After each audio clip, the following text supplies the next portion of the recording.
우리의 태양, 이상한 일이 일어났어요. 모든 TV 채널, 뉴스가 우리의 태양이 있던 자리 가까이 온 블랙홀에 대해서 이야기 중이에요. 심지어 응축 원반도 보이고 하늘의 배경이 약간 일그러져 보여요. 그 뜻은 정말 가까워졌다는 거죠. 보통 블랙홀은 너무 멀어서 육안으로는 볼 수 없어요. 망원경으로도 직접 볼 수 없어요. 이렇게 가까이서 대체 무슨 일인 거죠? 태양은 어디 갔죠? 블랙홀이 삼켰나요? 태양은 우리 태양계의 중심에 있어요. 우리를 태우지 않을 만큼 충분히 멀었지만 여전히 우리의 빛, 동쪽에서 솟아올라 서쪽에서 지는 따뜻한 아름다운 광경을 줄 수 있을 만큼 충분히 가까웠죠. 이거 너무 예쁘지 않아요? 우리에게 생명을 주었죠.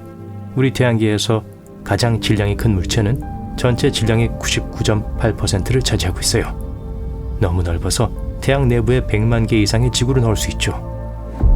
우리의 태양이 블랙홀로 변한 걸까요? 하지만 그렇게 되기엔 너무 이른데요. 제 말은 그런 식으로 형성되거든요. 거대한 별들이 수명이 다해서 폭발하면 이건 초신성이라고 불리는데 결국 스스로 붕괴되어 아주 작아져요. 이건 크기는 작은데 질량은 거대해요. 그래서 블랙홀의 중력이 아주 강하고 심지어 가까이 오는 빛도 빠져나갈 수 없는 거예요. 그리고 우주의 모든 별들이 줄어들고 있는데 어느 순간 사라질 거예요. 우리 태양은 매초 400만 톤의 질량을 잃고 있고 결국 우주에 남아있는 유일한 에너지는 블랙홀에 의해 만들어지게 될 거예요.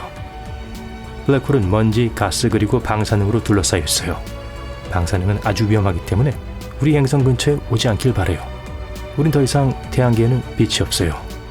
빛도 없고 열도 없어서 수성과 금성조차 곧 얼음으로 뒤덮일 거예요.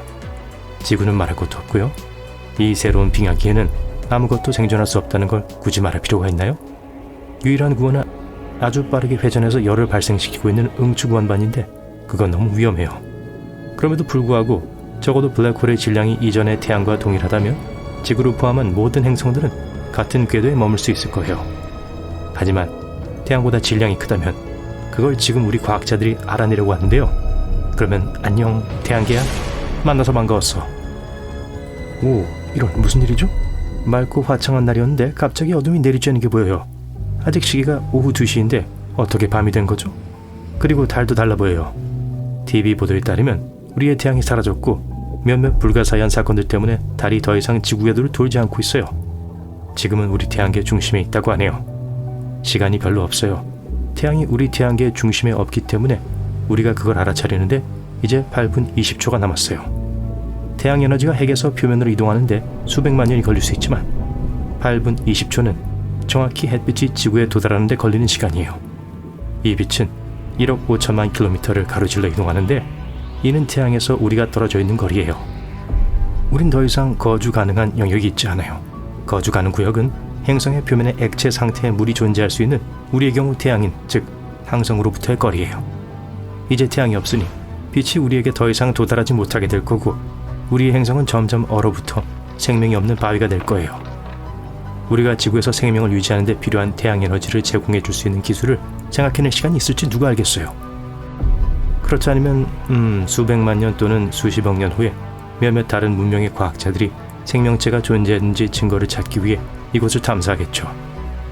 우리가 화성과 태양계의 다른 행성들에서 항상 생명이 없었는지 혹은 몇몇 유기체들이 그곳에 살았었다는 징후가 있는지 알아내려는 것과 같은 거예요. 우리 삶의 필수적인 다른 뭔가도 빛의 속도로 이동해요. 중력이죠.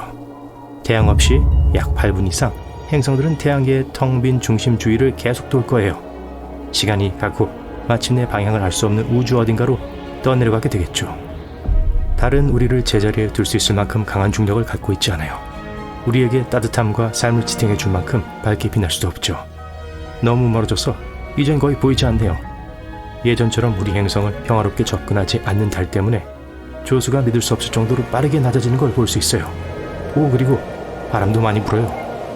바람이 훨씬 더 세지고 빨라요. 모든 게 정상이었을 때 우리의 지구는 23.5도 기울어져 있었는데 이것 때문에 날씨와 계절이 바뀔 수 있었던 거예요. 이제 기울기가 너무 심해서 엄청 빠르게 추워지고 있어요. 그리고 시간이 거의 다 돼서 사람들이 소리를 지르고 다들 공황 상태에 빠졌어요. 영원한 어둠에 잠길 때까지 아직 1분 정도 남았어요. 우린 정확히 무슨 일이 일어났고 부주의하게 살았던 어제의 삶이 어떻게 끝이 났는지 몰라요. 아무도 예측할 수 없었지만 갑자기 거대한 중성자별이 우리 태양이 있던 자리를 차지한 것 같아요. 우리가 스스로 할 수 있는 것은 아니에요. 단지 뭔가가 다르다는 건 알아차렸을 뿐이고 태양이 더 작아지고 이상해졌어요. 나머지는 뉴스에서 들었죠. 그리고 어떻게 된 일인지 아무도 몰라요. 우리 태양이 중성자별 뒤에 있는 건 아닐까요? 아니면 태양이 태양계 밖으로 밀려나 알 수 없는 방향으로 갔을까요? 중성자별은 우리가 알고 있는 가장 밀도가 높은 우주물체예요. 태양보다 질량이 거의 2배 크지만 지름은 15km에 불과한 항성에 압축되어 있는데 이건 지구에 있는 도시만한 크기예요. 중성자별은 거대한 별의 연료가 부족할 때 생겨나요. 그게 크게 폭발하며 붕괴되죠. 그것의 가장 중심 영역인 중심핵이 붕괴하고 모든 전자, 음전하 입자와 양성자, 양전하 입자가 하나로 뭉쳐져 중성자로 만들어져서 전하를 띄지 않거나 중성 충전 상태를 띠게 돼요. 우린 지금 아주 곤란한 상황에 처했어요. 기본적으로 우리의 종말이 오기를 기다리고 있죠. 이 중성자별은 지구보다 20억 배 더 강한 중력을 갖고 있어요. 그 뜻은 우리의 새 태양이 자기 쪽으로 태양계의 모든 행성들을 끌어당겨 결국 파괴할 거란 거예요. 벌써 시작됐어요.